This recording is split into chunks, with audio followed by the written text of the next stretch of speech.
Good morning সকল বন্ধুরা, কেমন আছো তোমরা সবাই? আমরা তো ভালোই আছি। তো আজকে গরমের দিনে যেটা চলেন টক ছাড়া, তো এই দেখুন আম আম হচ্ছে পাশের একটা দিদিভাই আছে, এই দিদিভাই দিয়েছে। তো দেশে থেকে আনা এই আম দেখুন।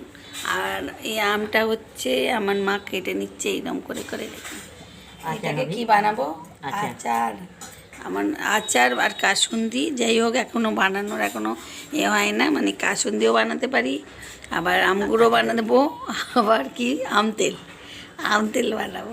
তো আবার আরও আনতে বলে যে আরও এইগুলো এনেছে, আবার কিনেও আনতে বলেছি। তো এগুলো আপাতত আজকের মতন বানাবো। তারপর আমি যখন বানাবো কি বানাচ্ছি আপনাদের সঙ্গে শেয়ার করব। তো মায়ের এই দেখুন আম কাটা, আম মা কাটছেন। মা বসে বসে এইগুলো খুব ভালো পারে। এই দেখুন মা এগুলো করে দেয়, এইগুলো ভালো পারি। এই যে কেটে কেটে কিছু কাজ করতে পারি না, বসে আমার কাজ করতেও লাগে না, এই কাটাকাটিগুলোই করে দেয় মা। দেখো এইগুলো ভালো পারি। যদি কারো দরকার হয় আমাকে ডেকে নিয়ে যাবো, মা কেটে দেবে বলছে। কমেন্ট করে বলবেন যে কার দরকার হবে মাকে কার দরকার। মা কিন্তু ভালো আচারও বানায়, রান্নাও ভালো পারে, করতে দিই না এখন, কেন মায়ের কোমরে ব্যথা, পায়ে ব্যথা, তাই জন্য আমি করি। ওষুধ ফষুধ খেয়ে এখন একটু ভালো থাকছে, তাই জন্য এখন কম কম বসা। মাই বলে একটু নিচে বসলে ভালো লাগবে, তাই জন্য নিচে বসে এই কাজগুলো করছে, কেটে কুটে দিচ্ছে। তো পরে যখন আচার বানাবো তখন আবার চলে আসবো দেখাতে, তো দেখতে থাকুন। নমস্কার বন্ধুরা, আমি চলে এসেছি রাত্রিরে। দেখুন সারা দুপুরটা আমার এই আমটা নুন আর হলুদ দিয়ে মাখানো ছিল। মা তো সকালে কেটেছে, তো কাটার পর আমি জানালায় রোদ এসেছিলো, সেখানে আমি এটা রোদে দিয়ে দিয়েছিলাম, একদম শুকনো হয়ে গেছে। এইটা আমি আমগুড় বানাবো। আর আরেকটা জিনিস বানিয়ে নিয়েছি, এই দেখুন আম তেল বানিয়েছি। এখন আমি আমগুড় বানাবো। তো আমগুড় বানাতে এই দেখুন এটা নিয়ে নিয়েছি, আমটা শুকনো করে রাখা আছে, এই যে চিনি নিয়ে নিয়েছি। তো এখন আমি এখানে বেশি তেল দেবো না, হালকা করেই আমি তেল দিচ্ছি।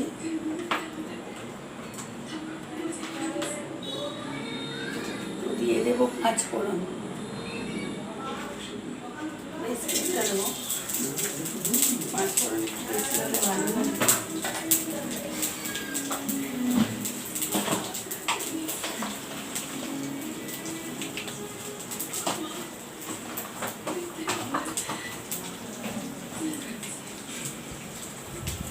দিয়ে দেবো শুকনো লঙ্কা, খন্তিটা নিয়ে দেবো।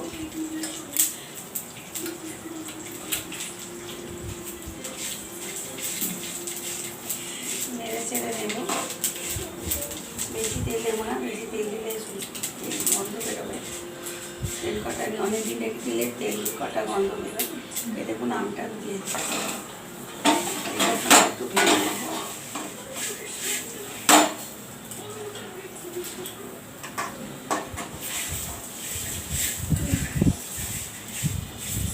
এই আমগুড়ের সঙ্গে একটু ভিনিগার দিলে অনেকদিন থাকে,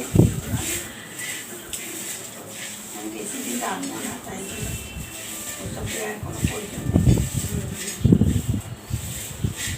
লেবু রস দেবো, ভিনিগার না থাকলে লেবু রস দিতে পারেন, তো জোরটা বাড়িয়ে দিলাম।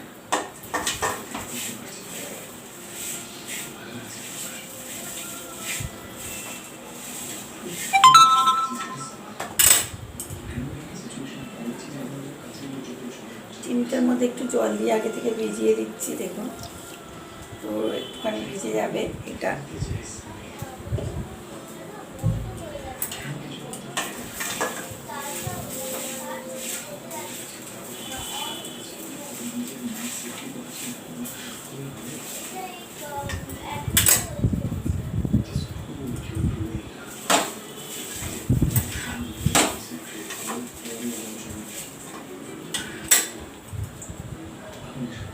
এবার আমি চিনিটা ঢেলে দিচ্ছি,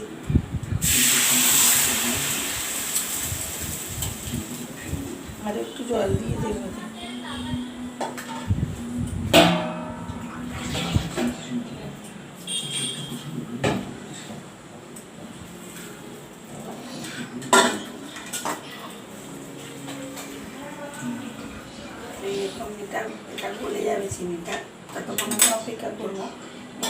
একটুখানি কালারের জন্য হলুদ মাখানো ছিল, তো আমি আর একটু দিয়ে দেবো হলুদ, বেশি দেবো না, একটুখানি হালকা করে দিলাম। আর ঝালের জন্য আমি দিচ্ছি একটুখানি গুঁড়ো লঙ্কা, মিক্স করে নেব। এবার একটা জায়গায় আমি ঢেকে দেব, গলার জন্য অপেক্ষা করব, একটু ঢেকে দিলাম তাড়াতাড়ি হয়ে যাওয়ার জন্য। দেখতে থাকুন। তো বন্ধুরা দেখুন, এখন আমার আমচোখটা রেডি হয়ে যাবে। এবার আমি ঢাকনাটা খুলছি। দেখুন রাত্রিবেলা করছি, জন্য একটু আবজা আবজা লাগছে, তো এখন বসে যাচ্ছে আমচোখটা।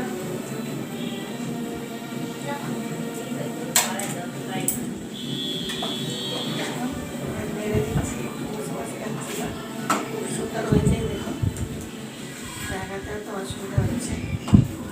এরপর আমি দিয়ে দেবো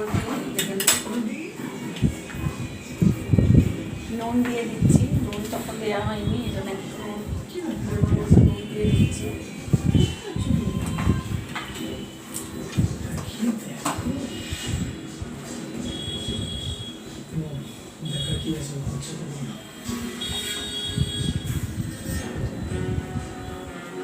দিয়ে দিলাম। এরপর আমি দেবো একটা আমার ভাজা মশলা করা আছে। দেখুন এই ভাজা মশলাটা জিরে, শুকনো লঙ্কা, তেজপাতা আর পাঁচফোড়ন একটু, আর এখানে আছে গোটা ধনে দিয়ে দিয়েছি। আবার একটু পরে দেবো।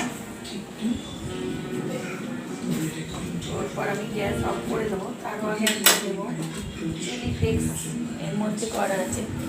এই দেখুন চিলি ফ্লেক্স, এটাও একটু দিয়ে দিচ্ছি ঝাল ঝাল হবে।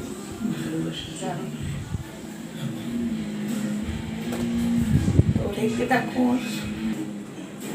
গ্যাসটা আমি এবার অফ করে দিলাম। একদম রেডি আমার আমগুড়। দেখুন বন্ধুরা, আমার এই আমগুড় একদম রেডি হয়ে গেছে। কত সুন্দর হয়েছে দেখুন। এরপর আমি একটুখানি চিলি ফ্লেক্স দিয়ে দিচ্ছি। তারপর আর একটু ভাজা মশলা দিয়ে দেবো, আগেও দিয়েছি এখনও দেবো। এরপর এই দেখুন ভাজা মশলাটা আমি দিয়ে দিলাম। আর কত সুন্দর দেখতে হয়েছে দেখুন। এরপর আমি মাকে একটু টেস্ট করতে দেবো যে কেমন আমগুড়টা হয়েছে। তো দেখতে থাকুন। দেখুন এই আম তেলটাও বানিয়ে নিয়েছি, এই যে আম তেল, আর এখানে আমগুড়।